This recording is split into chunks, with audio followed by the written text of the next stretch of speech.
지난 시간에 탕자를 보면서 첫 번째 말씀을 나눴습니다. 자기가 벌은 재산도 아니고 아버지가 멀쩡히 살아있는데 자기 몫의 분깃을 달라고 그래서 단 며칠 만에 정리해서 먼 나라에 가가지고 허랑방탕하게 낭비하는 그 탕자의 모습을 보면서 혹시 우리 속에 탕자의 기질이 남아있지는 않는지. 탕자의 기질은 바로 인생의 목적을 재물이나 또는 쾌락에 두고 살 때 우리가 얼마든지 탕자처럼 변질될 수 있다는 거죠. 탕자가 아버지를 생각하고 가족을 생각했다면 절대로 나갈 수 없었을 텐데 오직 자기밖에 모르는 그런 이기적인 모습이 바로 탕자의 기질이라는 것을 또 우리가 볼 수 있었습니다. 그 재물이 다 없이 한 후에 큰 흉년이 오니까 결국 탕자는 자기가 얼마나 궁핍한지, 얼마나 자기의 죽음의 위기가 찾아왔는지를 깨닫게 됩니다. 그래서 그의 인생 속에서 그런 어려움이 찾아오니까 이제 그 어려움 속에서 하나님의 손길을 구하려고 하는 그런 탕자의 모습을 보게 됩니다. 결국 탕자가 스스로 돌이켜서 내 아버지 집에는 품꾼들도 풍족한데 나는 여기서 주려 죽는구나 그러면서 스스로 돌이켜서 자기 자신을 보게 됩니다. 이 본문을 통해서 이른 아들이 돌아오기를 얼마나 기다리는 하나님의 마음, 또 그렇게 돌아오는 것이 진정한 회개가 무엇인지, 또 우리 인생 속에서 어려움이 왔을 때 우리가 깨닫는 것이 참 복이라는 것을 이 말씀을 통해서 우리가 살펴볼 수 있습니다. 그래서 저는 첫째로 오늘 이 말씀을 통해서 고난이 우리를 깨닫게 하는 길로 인도할 때가 많다는 것입니다. 다 없앤 후에 그 나라에 크게 흉년이 왔을 때, 만약에 이게 다 없어지기 전에 큰 흉년이 왔으면 탕자는 나름대로 대비를 했을 것입니다. 그러나 다 없어진 후에 이 흉년이 오니까 자기가 이 흉년에 대처할 수 있는 능력이 전혀 없었기 때문에 결국 한 가정에 그래서 성경은 그렇게 표현하고 있죠. 한 사람에게 부처 사니 이렇게 표현했는데 이 부처 산다는 말이 부처가 뭘까? 그렇게 쳐다봤더니 원어에 보니까 악교로 붙이다, 본드로 붙이다 그런 얘기더라고요. 그러니까 이게 뗄래야 뗄 수 없는 사이라는 거죠. 왜 이 사람이 먼 나라에 가서 이렇게 허랑방탕하게 재산을 다 썼는데 왜 어떤 집에 가서 뗄래야 뗄 수 없는 관계를 맺어가지고 이렇게 살 수밖에 없었을까? 그게 아마 제가 볼 때는 빚인 것 같아요. 있는 거 허랑방탕하게 다 쓰다가 돈 많은 줄 알고 주인이 외상으로 줬더니 갚을 수가 없으니까 너 이리 와. 너 이거 빚 갚을 때까지 우리 집에 너 붙어 살아야 돼. 그래서 뗄 수 없을 정도로 딱 얽어매여 가지고 그 가정에서 살 수밖에 없었다는 것입니다. 결국 유대인들이 아주 싫어하는 게 극혐이라고 그러죠. 극혐하는 게 이 하나님이 성경에 먹지 말라고는 짐승을 키우는 거예요. 특별히 그중에 돼지를 키우는 것이 아주 극혐하고 있는데 결국 돼지를 킬 수밖에 없었고 돼지를 키우는데 집안에서 키우는 게 아니라 들로 나가서 돼지를 킨다는 것은 돼지처럼 자고 돼지처럼 산다는 것을 의미하겠죠. 결국 흉년이 너무 크니까 이 돼지가 먹는 쥐염 열매를 먹고자 했지만 주는 자가 없었다는 것입니다. 이 쥐염 열매는 구주콩나무라고도 하고 또 모양이 아주 작은 염소 뿔을 닮았다고 그래서 염소뿔 나무라고도 하는데 우리나라에도 보면 가끔 이거 비슷한 콩이 있더라고요. 콩이 이렇게 기른 거. 그래갖고 거기에 콩이 이렇게 들은 거. 짧은 이런 게 아니고 기른 거. 그 속에 콩이 들어가 있는데 이게 다 짐승의 사료로 쓰임 받습니다. 그래서 짐승들이 먹는 사료인데 가난한 사람들이 흉년이 크게 들으면 생존을 위해서 먹을 것이 없을 때는 이걸 사람이 먹는다고 그래요. 이 탕자가 그 쥐염 열매를 먹고 싶어도 주는 자가 없어서 흉년이 적당했으면 아마 남아 돌았을 겁니다. 그런데 흉년이 너무 크니까 짐승도 먹기도 어렵고 자기도 먹을 것이 없을 정도로 큰 흉년이 왔다는 것입니다. 16절을 보면 이 사람이 그 쥐염려를 먹기 위해서 얼마나 노력했는지를 보여주고 있습니다.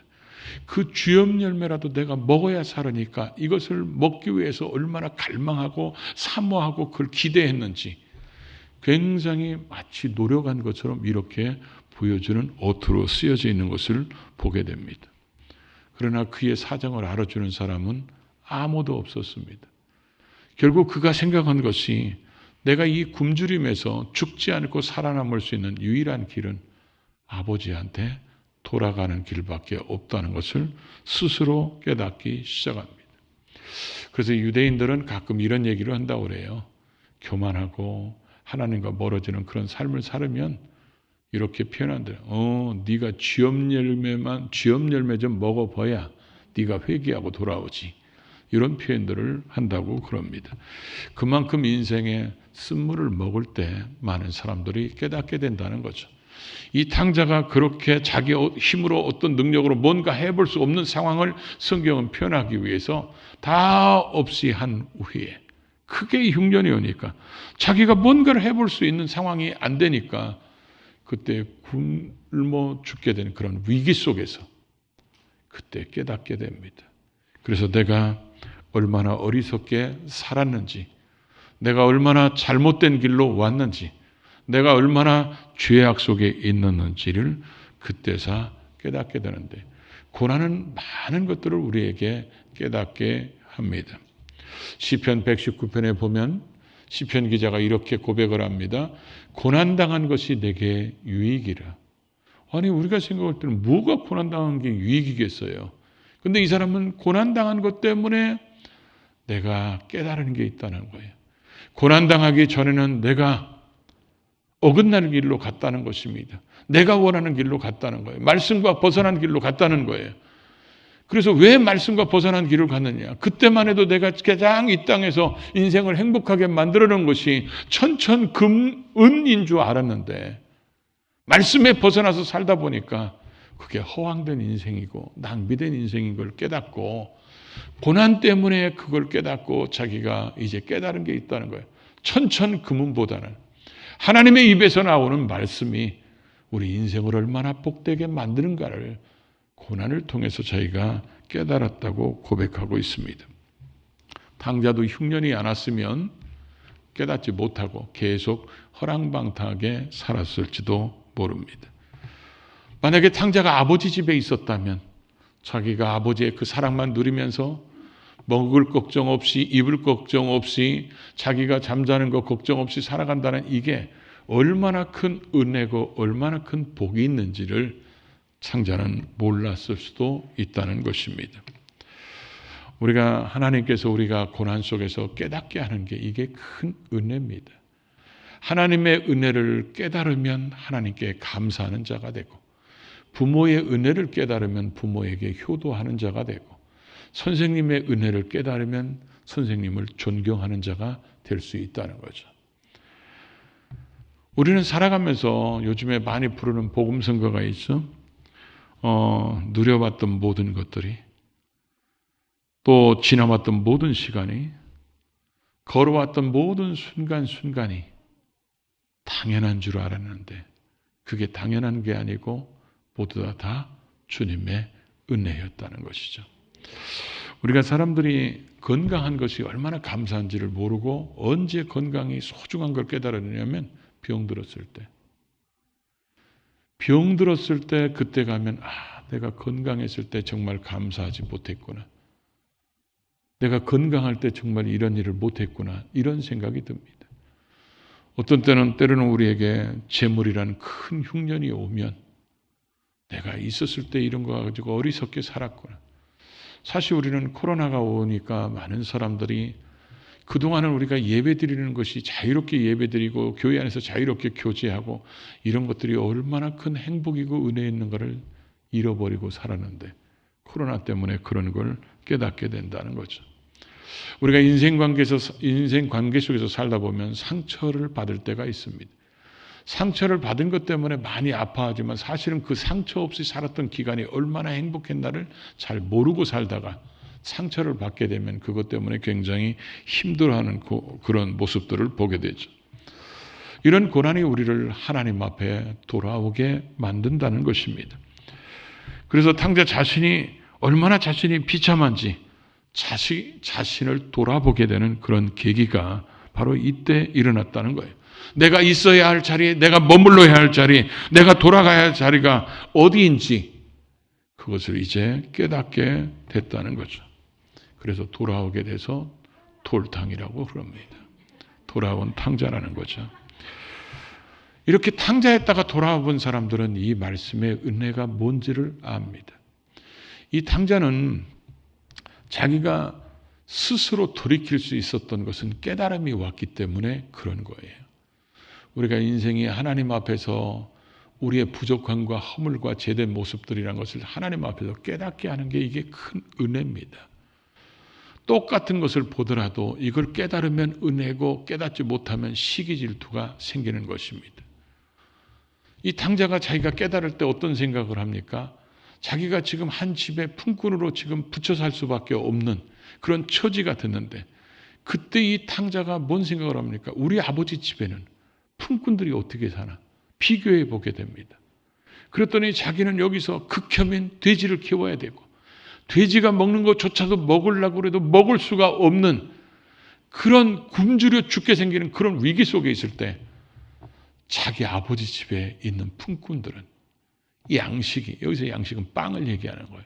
양식이 풍족하니, 이 풍족하니라는 말을 제가 원어를 찾아보니까 이런 말을 쓰였더라고요. 빵을 둘러싸여서 산다. 빵에 둘러싸여서 산다. 그러니까 그 얘기는 아버지 집에 있는 품꾼들은 먹는 것 때문에, 자는 것 때문에는 걱정하지 않는다는 거예요. 왜냐하면 그 먹을 것에 둘러싸여서 살고 있기 때문에. 근데 나는 지금 이게 뭔가?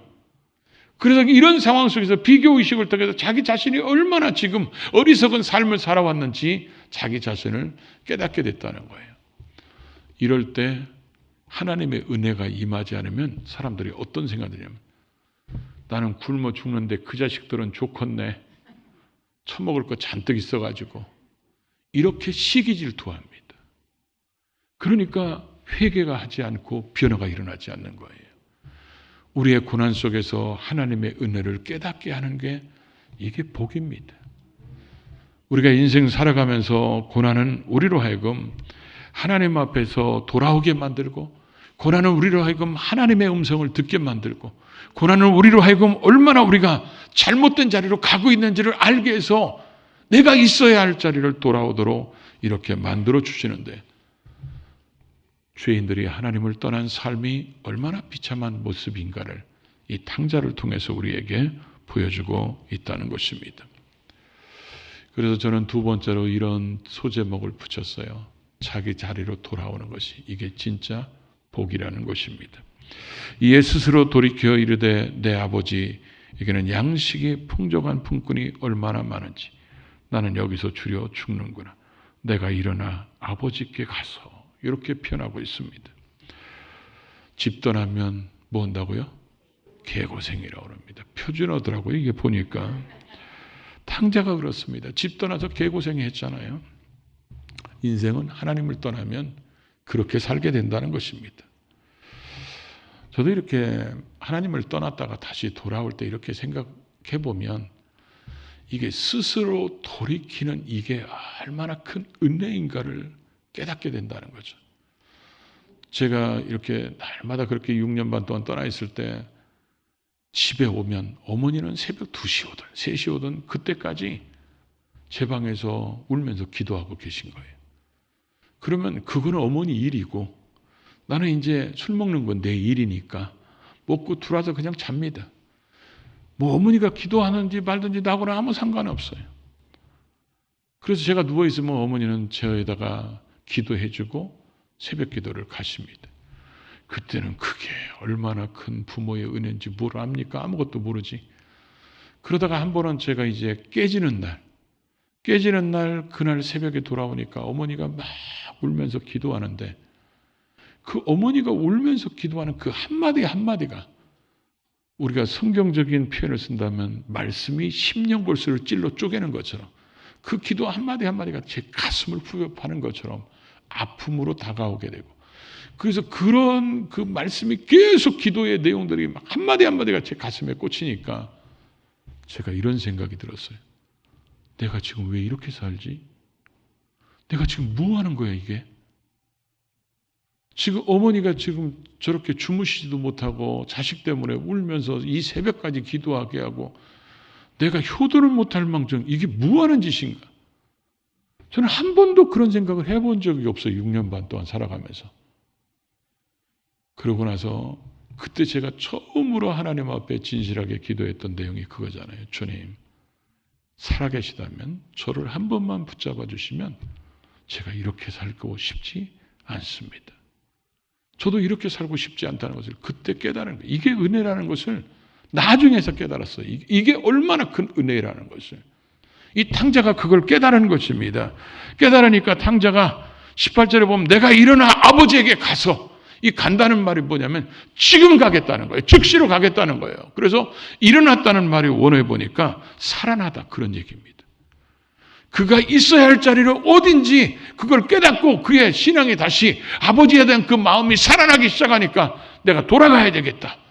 이렇게 생각하는데 이 일어나다는 단어가 성경에 쓰여진 데가 두 군데를 보면 이 탕자의 마음이 우리가 쉽게 이해할 수 있을 거예요. 그 중에 하나가 어디냐면 야곱에게 쓰여져 있어요.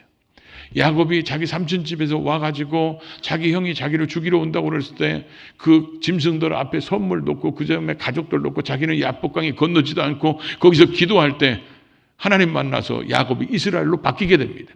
그랬더니 하나님이 에서의 마음을 바꾸셔가지고 죽이러 오는 형이 내가 너를 보호해주는 보호자, 보디가드가 되겠으니까 가자. 이랬을 때 우리는 어린아이들도 있고 짐승이 있으니까 우리는 천천히 갈 테니까 먼저 가시라고. 그러면서 머무른 곳이 어디냐면 세겜 땅입니다.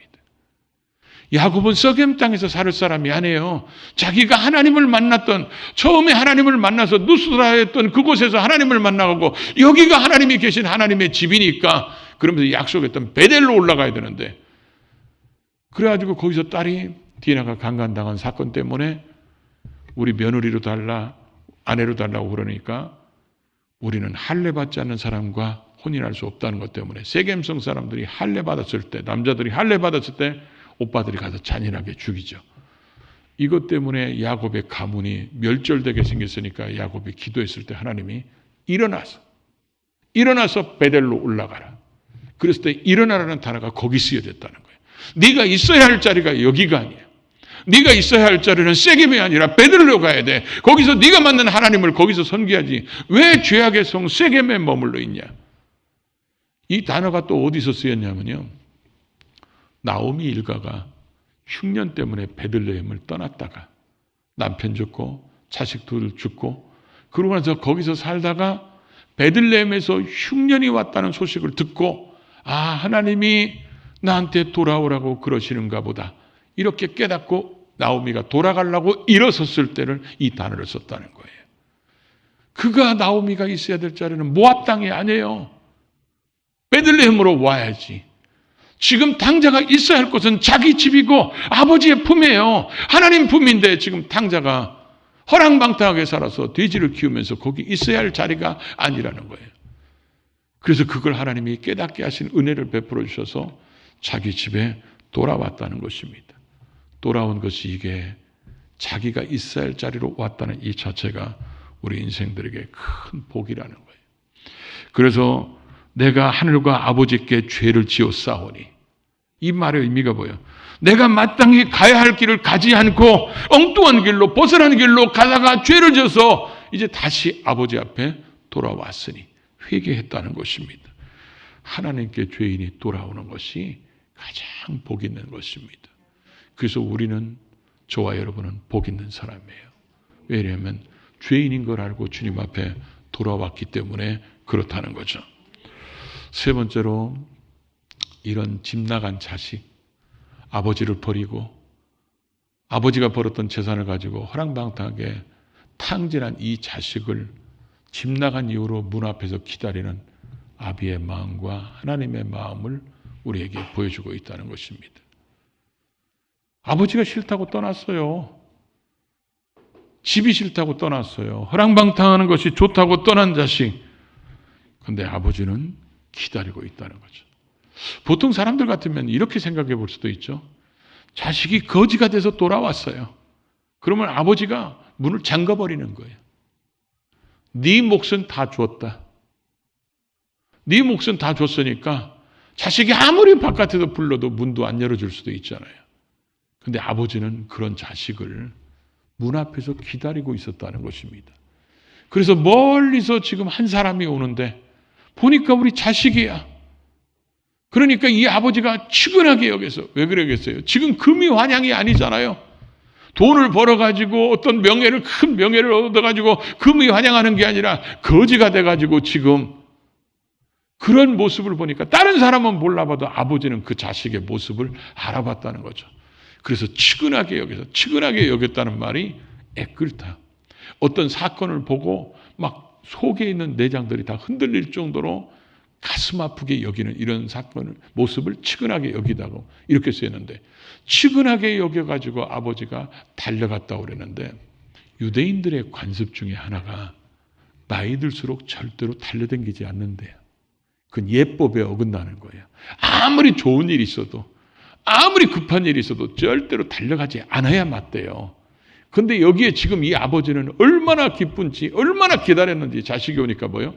달려가가지고, 그래서 입을 맞췄다고 이렇게 표현하고 있다는 것입니다. 하나님께서는 죄인들이 돌아오기를 얼마나 기다리는지 그 마음을 표현하고 계시다는 거죠. 그러고 나서 그 자식이 오니까 아버지가 하는 말씀 보십시오. 제일 좋은 옷을 입혀라. 이거는 종들이 입는 옷이 아니라 아들만 입을 수 있는 아들의 지위가 회복되고, 손에 가락지를 끼워라. 상속자가 됐다는 거죠. 아들의 지위가 회복됐다는 거예요. 발에 신을 신겨라. 종들은 대체적으로 신발을 신지 않는데 집에서도 신발을 신는다는 얘기는 아들의 지위가 회복됐다는 거예요. 그러면서 제일 좋은 송아지를 잡아라. 송아지만 초상났어요, 그날. 이 탕자가 오는 바람에 송아지는 슬픈 날이 됐어요. 근데 이 탕자 때문에 제일 좋은 송아지를 잡아서 먹고 마시고 즐기자, 이렇게 얘기하는데, 얼마나 기뻤으면 내 아들은 죽었다가 살아났고 잃어버렸다가 다시 찾았다. 이게 하나님의 마음이었다는 것입니다. 돌아온 탕자들을 기다리는 하나님의 마음. 우리는 돌아왔기 때문에 그 은혜, 그 복 속에 살아가고 있지만 아직도 돌아오지 못한 탕자들이 이 땅에 얼마나 많습니까? 먼저 돌아온 탕자들은 돌아오지 못한 그들을 위해서 기도해야 됩니다.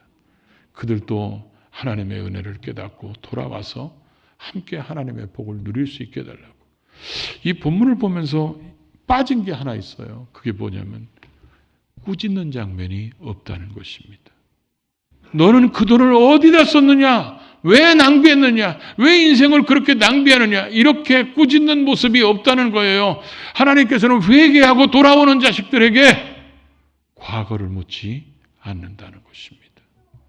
용서하시는 그런 아버지의 마음, 용서해 주시고 품어 주시고 안아주는 그런 하나님의 은혜가 오늘 우리에게 있었기 때문에 우리는 그 은혜, 그 맛을 보면서 사는데, 그래서 우리는 복 있는 사람이라고 얘기할 수 있다는 것입니다. 세상 사람들이 얘기할 때는 복 있는 사람이 돈을 가졌거나 또는 어떤 명예를 가졌거나 권력을 가졌거나 이런 것들이 많고 자기가 누리고 싶은 거 다 누릴 때 복 있다고 얘기할지 몰라도, 성경은 최고의 복은 바로 주님 앞에 돌아온 자가 누리는 구원의 복이 최고의 복이라는 것을 우리에게 말씀하고 있습니다. 우리는 항상 당당하게 얘기해야 돼. 나는 이 땅에 최고의 복을 받은 사람이다. 아직도 그 복을 받아야 되는데 대기생들, 세상에서 지금 헤매고 앉아있는 탕자들 속히 돌아와서 이 복을 받을 수 있도록 기도해주는 우리 모두가 될 수 있기를 주의 이름으로 축복합니다.